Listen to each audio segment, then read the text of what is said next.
Alright, Necromaniacs, I was able to hit the GW today and got some reload on my paint and paint brushes, and along with that I picked up issue 453 of the White Dwarf, which I believe is the April issue. It's hard to find the May issue currently because it kind of got backed up because of all the craziness, but it does have some cool Necromunda stuff in it, and I want to go over that with you guys. I know it's kind of late news, and some of you guys may have already seen this, but it's new to me, and I'm excited about it, so I want to go over it and let you know what I think. So in here, we got some Back from the Dead. So this is the Necromunda Resurrection packages, and how I bet they'll do this is much like the Blackstone Fortress stuff. We will see a book come out, or maybe a small paperback book come out with all of the Necromunda White Dwarf stuff that's on there, and it will have every article that was in the last, I guess, usually the year's worth of stuff inside of it, and this is going to be one of those things most likely that'll be in there. But for now, let's go over it and see what you think. So sometimes you have a player who loses their favorite character, that amazing leader or that awesome champion that they've leveled up, and it's devastating to them. And I guess I can relate this mostly to my Blood Bowl days. I've had people that lost those characters, those Wood Elf War Dancers, or a werewolf for Necromantic or something like that. That was their star player and one of the greatest. It's why they played the game, was to enjoy that character. And all of a sudden, with a few bad rolls, next thing you know, that character is dead. And probably the main thing that can kill a player playing is losing those characters. So I think this is good for that. I was very skeptical when I first saw it because I was like, oh no, what did they do? Are they making death irrelevant? And that could definitely hurt the game. One of the good things about Blood Bowl is the fact that you have to be careful with your players, because if you are frivolous with them, you could lose them quickly. Very similar to Necromunda in that way.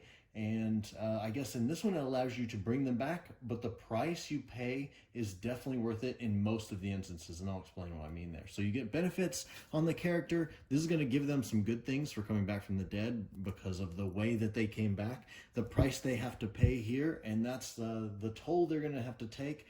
And then the end game. Most of these are kind of on a timer, so they're not going to come back forever, but it's going to give them a second act, let them come back, and if most of the time, because the benefits, be a little better than they were before they died, and then stick around for a few more games before they're gone forever. And let's go over those.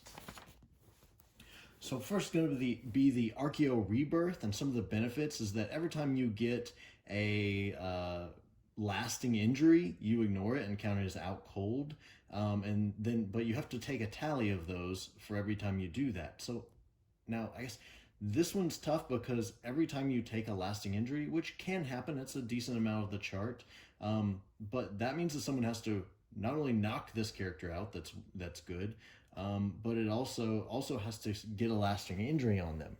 But that's really not too much of a benefit in that they ignore those things.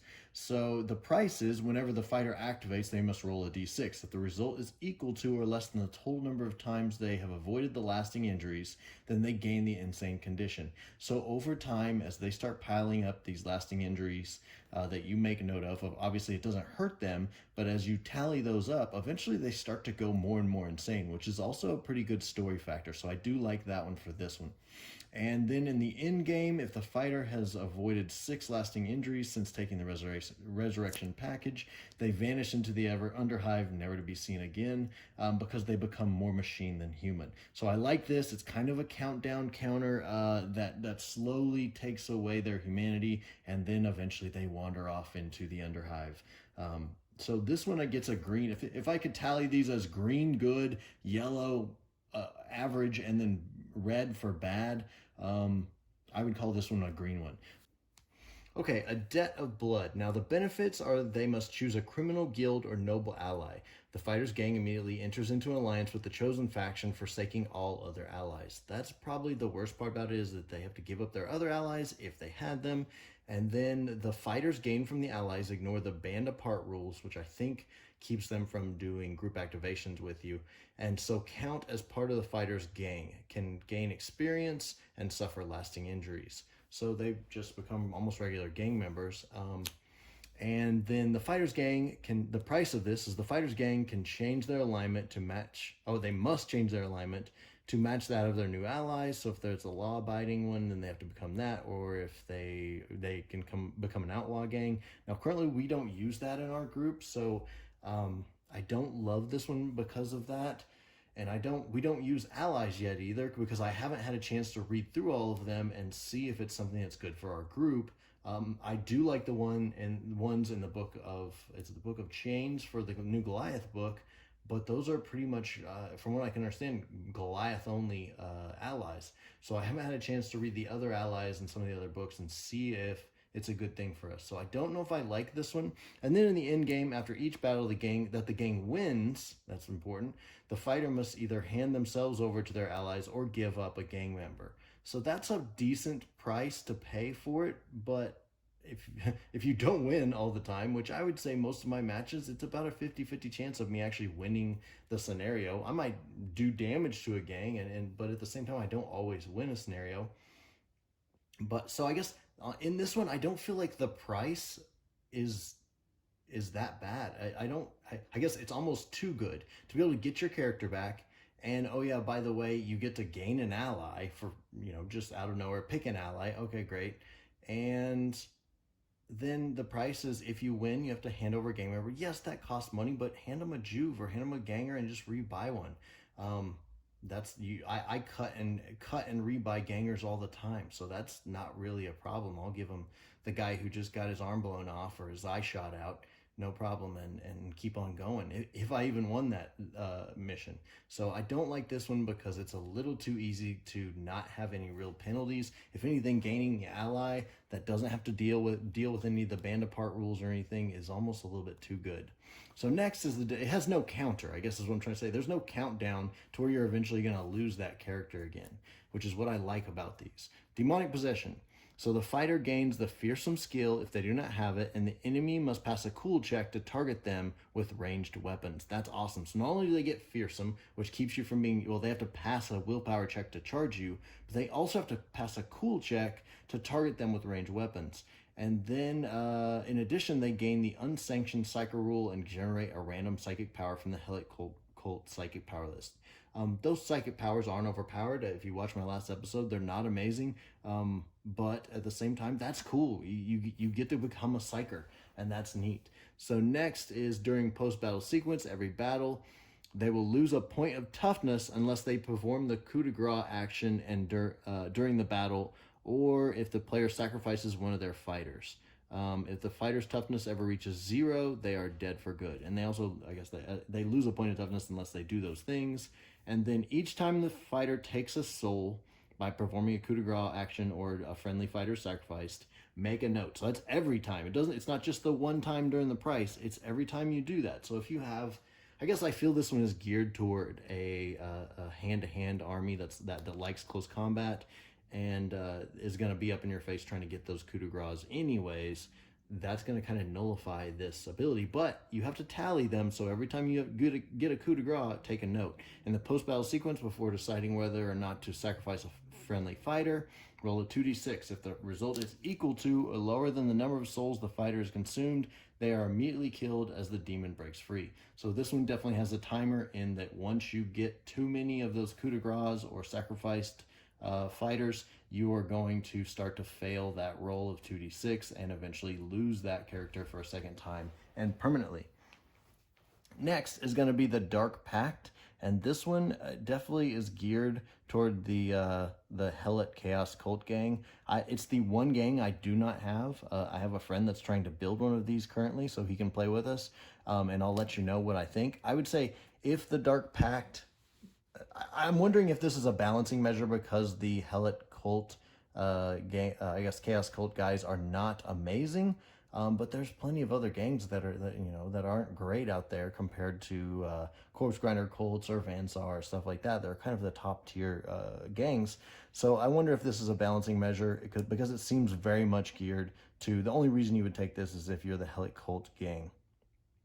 So if the fighter is already part of the Hellic Cult gang, then they may add 2 to the dice when performing dark rituals. And if you aren't that gang, then you get to do a dark ritual, which are good.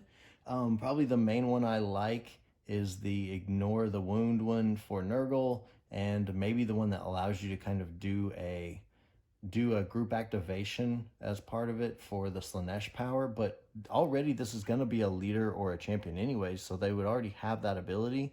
So they're okay, I guess, is the answer on some of the Dark Ritual stuff. That also gives you, if you focus on someone, it can give them experience, stuff like that for the ritual. But otherwise, I mean, this is definitely geared towards the Hellic Chaos Cult psychic stuff. Also, you get the Unsanctioned Psycho Rule and psychic powers, just like the Demonic Possession one. The Fighters Gang, the price of this is the Fighters Gang cannot sell captives to the guild and must instead sacrifice them to the Dark Gods. Okay, well, that helps. That helps in the ritual anyways. So again, that's not really a price, especially if you are Hellic Chaos Cult. That's what you want to do anyways. That's part of what you want to do. And if it's already part of the Hellic Chaos Cult, then this has no effect. So pretty much it's saying there's no price if you're that gang. So in addition, the dark reputation of the fighter has gotten around and the gang immediately becomes outlaws. I bet if you were the Hellic Chaos Cult already, you're probably going to be outlaws already. So again, this price is almost nothing. Pretty much it gives you a bonus. It gives them a bonus to their dark rituals for the Dark Pact. And in the will of the Dark Gods to bestow terrible gifts upon their servant, once the fighter's gang has sacrificed 3 captives to the ruinous powers, the fighter is transformed into a chaos spawn and may not be retained by the gang, whether or not the gang is a Hellic Chaos Cult. Oh, it may be retained. So I'm sorry. You do get to keep the Chaos Spawn, so you get a free character. Yeah, it's not a leader, and you're going to have to redo, get re-up on a champion or a leader. But at the same time, you get a Chaos Spawn, which, of course, gets that random, 1d6. Could get a few attacks or a bunch of attacks, depending on what you roll. Just like any Chaos Spawn in any of the games that you play, 40k, Age of Sigmar, any of those. I guess my friends that play Chaos love Chaos Spawn, and they're a favorite. Even though they're not amazing, they will use those characters anyways. So this would be right up their alley. So again, I'm gonna rate this one as almost a red or a yellow, because there's almost no price. And there's not really any down, I guess, the end game. Yes, at least you have, once you've sacrificed 3 people to the Dark Gods, your character goes away again. But otherwise, you gain a Chaos Spawn. So this is probably one of the least punishing of them, much like the Debt of Blood one that gives you the ally. So I don't love this one because, again, it doesn't have a great timer and it doesn't have a great punishment effect in the end. Next is going to be the Cannibal Corpse. This one is, if you have a player who wants to blow up their gang and maybe start another one, suggest the Cannibal Corpse set of Resurrection here. The fighter cannot be pinned, ignores flesh wounds, and automatically passes any cool checks they are required to take. In addition, while pretty much they ignore the Blaze trait, the fighter can act normally during their activation rather than acting as described by the Blaze trait. The price of this is that the fighter can only perform a single action. That's tough. And they suffer -4 to hit with all weapons. So again, this is going to be for a melee group. It says, all weapons that do not have the melee or versatile trait. So it's going to be melee. This is going to be for a melee army. And a melee gang.